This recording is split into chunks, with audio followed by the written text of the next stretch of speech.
Welcome to the Salmon Runs YouTube. Enjoy the video. You're beginning with the camera ready, so act now. Close the camera app fully and reopen it to reset settings. Tap the screen where you want focus and hold until you see AE/AF lock. This locks both exposure and focus. Once done, remove any case or smudge that could confuse the lens and wipe the lens with a microfiber cloth.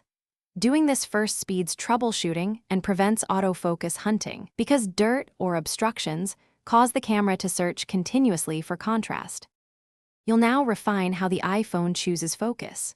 Try switching between photo and portrait modes.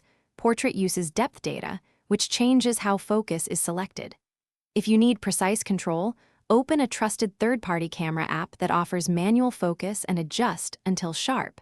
This helps you understand if the hardware or software is at fault.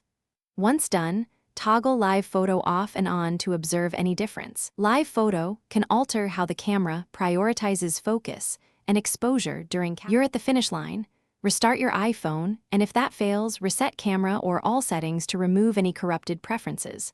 Once done, check for iOS updates. Software fixes often resolve autofocus bugs, then retest the camera. If focus still hunts, consider a hardware issue. Contact Apple support or visit an authorized service provider for diagnostics. Quick troubleshooting tip. If focus conflicts persist, try recording video while refocusing to reveal mechanical or stabilization problems you might. Thanks for watching. Consider subscribing if we helped you.